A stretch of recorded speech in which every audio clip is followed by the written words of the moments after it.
Claro, aquí tienes el inicio de la historia. Desapareció después de reunirse con su ex. El caso de Laura Lopera. Todos los días, cientos de personas desaparecen sin dejar rastro. Pero algunas desapariciones cargan una aura inquietante, como si el silencio mismo escondiera un secreto que nadie quiere descubrir. Esta es la historia de Laura Lopera, una mujer cuya última decisión conocida fue reencontrarse con su expareja. Lo que ocurrió después ha dejado a su familia, a los investigadores y a todo un país con más preguntas que respuestas. Laura Lopera tenía 29 años, vivía en Medellín pero había nacido en Zaragoza, España. Se trasladó a Colombia a los 18 años con una beca universitaria, y terminó enamorándose tanto del país como de un joven músico local, Mateo Rivera. Fueron pareja durante casi 4 años, y aunque su relación tuvo altos intensos, los bajos fueron suficientes para que Laura decidiera poner fin a todo en 2023. Durante meses no tuvieron contacto. Laura, centrada en su trabajo como ilustradora freelance, vivía en el barrio Laureles. Su vida parecía estable, tranquila. Hasta el 7 de noviembre de 2024, cuando un mensaje inesperado de Mateo rompió el silencio. Le escribió: «Necesito hablar contigo. Una sola vez. Por favor». Esa misma tarde, Laura envió un mensaje de voz a su mejor amiga, Camila, diciendo: «Voy a ver a Mateo. Dice que es importante. Si no te escribo en 2 horas, ya sabes qué hacer». Rió al final del mensaje, pero su tono no era el de una broma. Laura fue vista por última vez saliendo del edificio donde vivía, vestida con jeans oscuros, una chaqueta de cuero negra y su inseparable mochila beige. Las cámaras de seguridad la captaron subiendo a un taxi a las 6:17 de la tarde. Después de eso, el silencio. Ni llamadas. Ni mensajes. Ni rastros.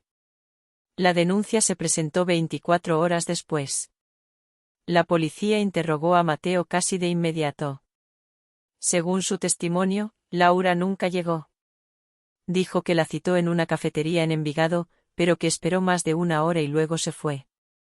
No tenía pruebas de su espera, ningún testigo que lo ubicara ahí, ni registros de consumo en el local. Pero algo llamó la atención de los investigadores: Mateo había borrado todos sus mensajes con Laura. También, y esto fue aún más alarmante, restauró su teléfono de fábrica la mañana del 8 de noviembre. Dijo que tenía problemas técnicos. Los peritos encontraron restos parciales de conversaciones, algunas con contenido críptico, frases como «no quiero más problemas», «esta vez será diferente» y «nadie tiene por qué enterarse». Los padres de Laura volaron desde España al enterarse. Su madre, Elena, declaró que su hija había estado más introspectiva las últimas semanas, y que mencionó sentirse vigilada. Nadie tomó esas palabras en serio en ese momento. Pensaron que era paranoia pasajera. Pero ahora, cada detalle insignificante cobraba un nuevo peso. La investigación se volvió cada vez más compleja.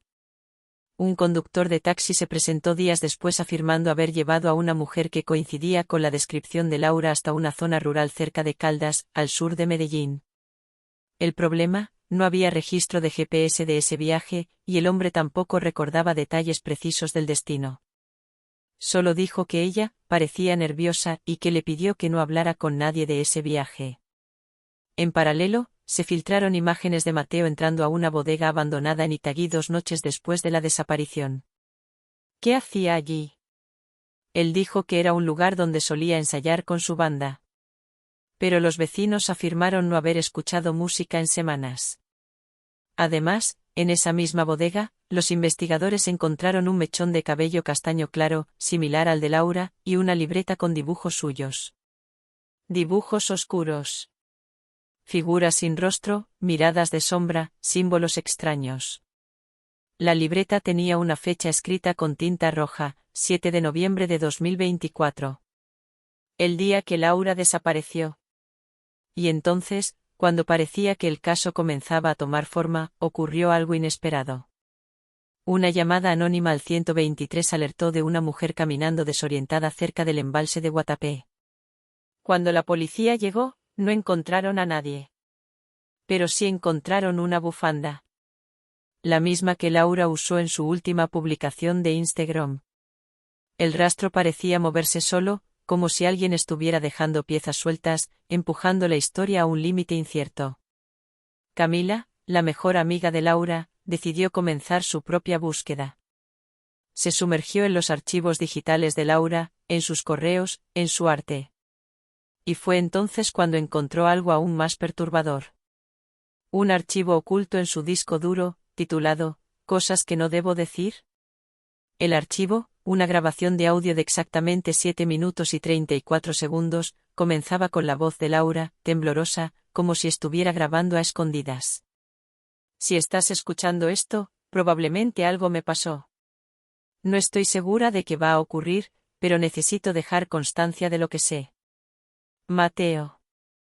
Mateo no es quien dice ser. Durante años pensé que su oscuridad era solo emocional, traumas del pasado. Pero no. Es otra cosa. Hay cosas que no puedo explicar con lógica, pero sé que me han estado siguiendo. No es paranoia. Hay patrones. Siempre las mismas caras.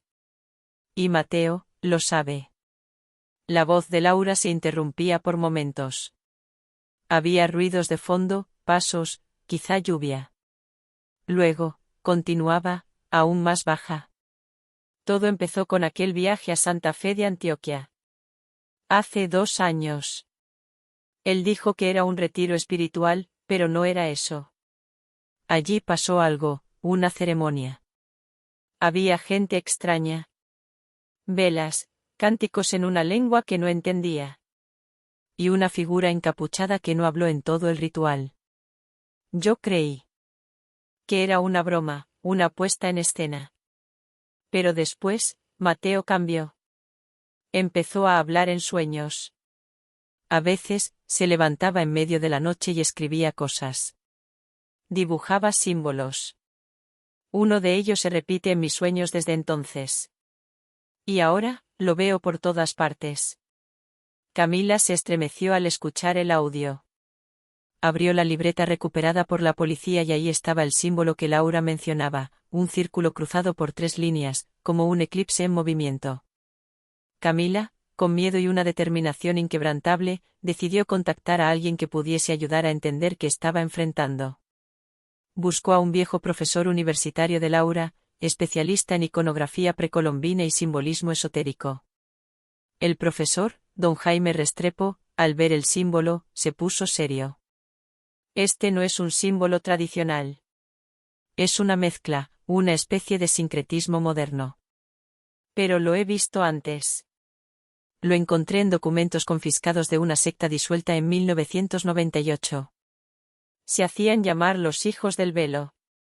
Se decía que realizaban rituales para desconectar personas del plano físico. No matarlas exactamente, algo más raro. Desaparecerlas, como si fueran borradas. Camila sintió un vértigo recorrerle el cuerpo.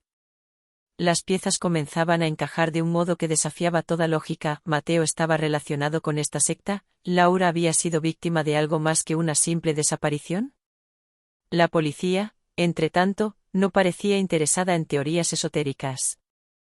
El fiscal encargado insistía en que no había pruebas materiales suficientes para incriminar a Mateo, y que la hipótesis más probable era que Laura se había marchado voluntariamente, empujada por una crisis emocional. Pero Camila sabía que no. Conocía a Laura. Su desaparición no era un acto impulsivo ni un escape voluntario. Había una red oculta detrás de todo esto. Días después, Camila recibió un sobre sin remitente. Dentro había una sola hoja, una impresión en blanco y negro de una fotografía borrosa, captada por una cámara de tráfico en la carretera entre Guarne y Río Negro. La imagen mostraba a una mujer caminando sola, de noche, con una mochila y la misma chaqueta de cuero que Laura llevaba el día que desapareció. La imagen estaba fechada el 11 de noviembre, 4 días después de la última vez que fue vista. Camila llevó la imagen a la policía, pero fue ignorada. Decidió entonces seguir la ruta por su cuenta. Rentó un carro, llevó una linterna, provisiones y un spray de defensa personal. Siguió el camino de la imagen, preguntando en cada tienda, cada estación de servicio, cada casa. Finalmente, una anciana en una vereda cercana dijo algo inquietante. Sí, vi a esa muchacha. Estaba como ida. No hablaba. Solo miraba el suelo. Caminó hacia el bosque. Le ofrecí agua, pero no me contestó. Nunca volvió. Camila se adentró sola en ese bosque. El camino era estrecho, fangoso por las lluvias recientes. A medida que se internaba, empezó a encontrar cosas: un pañuelo con iniciales bordadas, una botella de agua a medio consumir, un cuaderno pequeño con hojas arrancadas. Más adelante, una señal inequívoca, el colgante de la madre de Laura, una pequeña cruz de plata que nunca se quitaba. El bosque parecía cerrarse sobre ella. Y entonces, vio algo entre los árboles, una estructura de piedra, cubierta de musgo, casi completamente escondida por la maleza. Era como una especie de altar. Tallado en el centro, el mismo símbolo del círculo con las líneas cruzadas. Camila se acercó, sin pensar. Sobre el altar, un cuaderno nuevo, con las palabras: Registros del Velo, volumen 4. Abrió la primera página. Su respiración se detuvo. Ahí estaba escrita, con la letra de Laura, una frase escalofriante. Estoy viva, pero no estoy donde creen. Si lees esto, no me busques. Ya no soy solo yo. Un crujido detrás de Camila la hizo voltear. Sombras. Velozmente. Como si la estuvieran observando desde antes. Camila se congeló. La linterna temblaba en su mano mientras enfocaba entre los árboles. Nada. Solo ramas, niebla y el susurro de las hojas. Pero lo había oído. Pasos, o algo más. Sentía que no estaba sola. Con la respiración acelerada, volvió a mirar el cuaderno. Las páginas siguientes estaban llenas de anotaciones hechas con diferentes tintas, diferentes caligrafías. Algunas eran listas de nombres, otras fragmentos de frases como reconexión completada, fase de fusión, 37%, y símbolos repetidos que parecían cálculos o códigos. En una de las hojas, pegada con cinta amarilla, había una fotografía desgastada. Era una imagen antigua, de una ceremonia nocturna. Había figuras encapuchadas alrededor de una mujer de cabello largo y suelto. Camila entrecerró los ojos. Aunque la imagen era borrosa, estaba segura de que esa mujer era Laura. Lo que la perturbó fue otra cosa: la figura que tenía la mano sobre su cabeza llevaba un anillo. Un anillo con el mismo símbolo del altar. Camila se giró de nuevo. Esta vez no fue un sonido, fue una presencia. Sintió una presión en el aire, como si algo invisible se cerniera sobre ella. El ambiente se volvió más denso, el silencio más profundo. No podía quedarse más tiempo. Tomó el cuaderno, guardó la fotografía, y comenzó a retroceder con cuidado. No corrió. Sabía instintivamente que correr sería peor.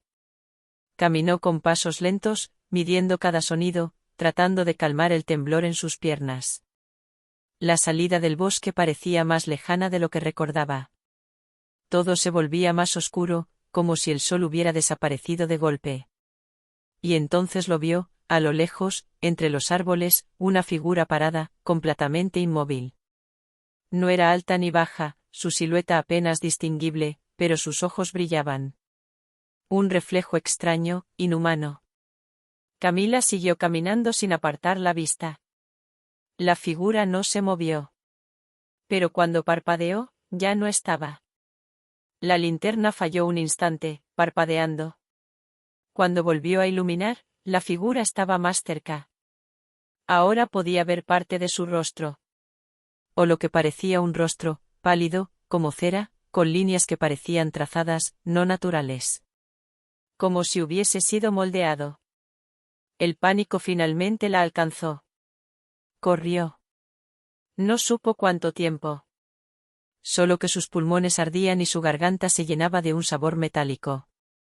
Cuando salió del bosque, ya era de noche. Su coche seguía allí. Subió temblando, cerró con seguro todas las puertas y arrancó. Solo cuando estuvo a medio camino de Medellín se permitió llorar. Lágrimas silenciosas que caían sin control. No entendía todo lo que había visto, pero sabía una cosa: Laura seguía viva, de algún modo. O algo que quedaba de ella. Y no estaba sola. Al llegar a su apartamento, lo primero que hizo fue cerrar cortinas, bloquear la puerta, y conectar todos los dispositivos electrónicos. Llamó a don Jaime Restrepo y le contó lo que había encontrado. El profesor guardó silencio unos segundos y luego dijo: Camila, lo que tienes en ese cuaderno no es solo evidencia. Es una guía. Una especie de manual de transición. Si lo que dices es cierto, Laura está atrapada entre planos. Eso no es algo que la ciencia pueda resolver. Pero hay gente que estudia estos fenómenos. Y no todos son confiables. Esa noche, Camila no durmió. Revisó cada página del cuaderno. Había una sección marcada con un trozo de tela negra, como si fuera un separador. En ella, un texto extenso, escrito a mano, decía: Para ser uno con el velo, el alma debe ser abierta como un canal. El cuerpo es una cáscara que puede moldearse. La memoria, un archivo que se puede reescribir. Pero si la voluntad es fuerte, el canal se cierra. Y se queda atrapado. Ni dentro, ni fuera. Entré. Lo leyó varias veces. Ni dentro, ni fuera. Entré. Laura estaba entre. Eso explicaba su presencia fantasmal en la carretera, la voz en la grabación, la nota que dejó. No estaba viva, pero tampoco muerta. No había desaparecido. Había sido transformada. Los días siguientes fueron una mezcla de paranoia y obsesión. Camila comenzó a ver el símbolo en lugares donde no debería estar, grafitis en las paredes, pegatinas en postes, incluso tallado en la banca de un parque. ¿Era real o su mente comenzaba a descomponerse también? Una tarde, recibió un correo electrónico desde una dirección desconocida. Solo decía: Sabemos lo que has visto. Detente. El velo no se rompe, se rinde. Adjunto, un vídeo. Lo abrió con cuidado. Era una grabación nocturna, de baja calidad. Mostraba a Laura caminando por una habitación circular, desnuda, cubierta de ceniza o polvo. En su rostro, una expresión vacía. Y detrás de ella, otra figura. La misma que Camila había visto en el bosque. Solo que esta vez, sonreía. Camila sintió que el suelo bajo sus pies comenzaba a fracturarse. Esa sonrisa, la de la figura detrás de Laura en el vídeo, no era humana. Había algo primitivo, casi depredador en ella. Cerró la computadora con violencia, como si eso pudiera apagar lo que había visto. Pero no podía apagar lo que ya sabía. La historia que estaba siguiendo no era una desaparición cualquiera. Era la disolución de una identidad, la entrega de una conciencia a algo más grande y más oscuro de lo que cualquiera podría imaginar. Pero entonces se preguntó, ¿por qué ella? ¿Por qué Laura? ¿Qué había en ella que los hijos del velo necesitaban? Releyó la libreta una vez más y encontró una nota al margen, escrita con letra casi infantil: La pureza del canal depende del arte. El alma creativa es maleable, dúctil, más sensible al cruce. Esa era la respuesta. Laura era una artista, su sensibilidad la hacía vulnerable, y valiosa. Esa noche, Camila soñó con ella. No como la había visto en el vídeo, sino como era antes, con los ojos brillantes, llena de vida, riendo mientras le contaba una idea para una novela gráfica. Pero en el sueño, Laura dejaba de hablar de pronto. La miraba fijamente y decía con voz grave, ajena: No me recuerdes. Eso me duele.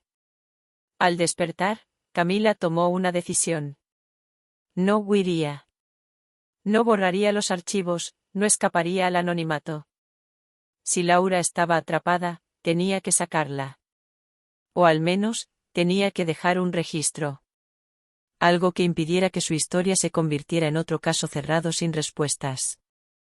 Por eso, publicó el primer vídeo en su canal. Desapareció después de reunirse con su ex. El caso de Laura Lopera no fue solo un resumen de los hechos.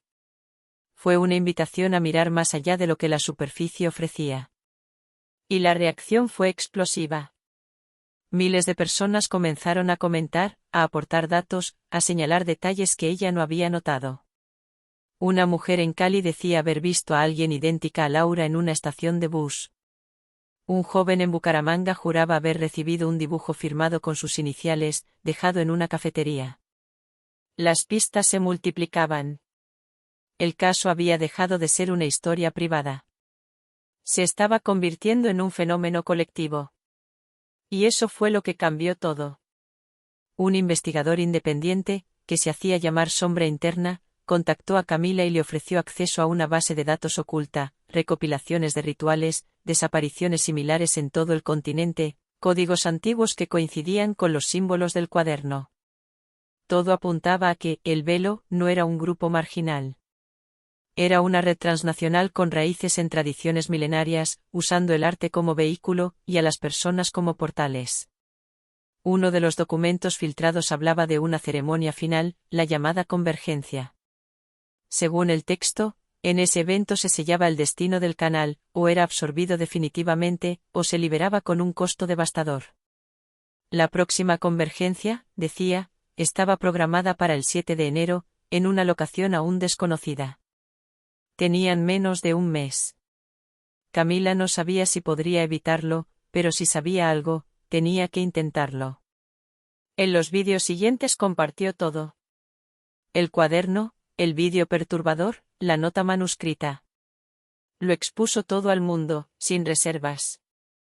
Y entonces, ocurrió lo inesperado, Laura apareció. No físicamente, sino en un livestream. Camila estaba en vivo, respondiendo preguntas del público, cuando el chat se inundó de un mismo mensaje, copiado cientos de veces por diferentes cuentas. Ella está en la frontera. La puedes ver si cierras los ojos y escuchas. Al principio lo tomó como una broma. Pero luego, el vídeo comenzó a distorsionarse. La pantalla se volvió negra por unos segundos y, súbitamente, la imagen regresó. Solo que esta vez no era Camila la que estaba en cámara. Era Laura. Pero no la Laura que todos recordaban. Su mirada era más profunda, como si dentro de sus pupilas vivieran otras vidas. Detrás de ella, sombras en espiral. Y habló. No tengo mucho tiempo. No sé cuánto de mí queda, pero aún estoy aquí. Camila, gracias por no olvidarme. Me aferro a los recuerdos, a tu voz. A nuestras risas.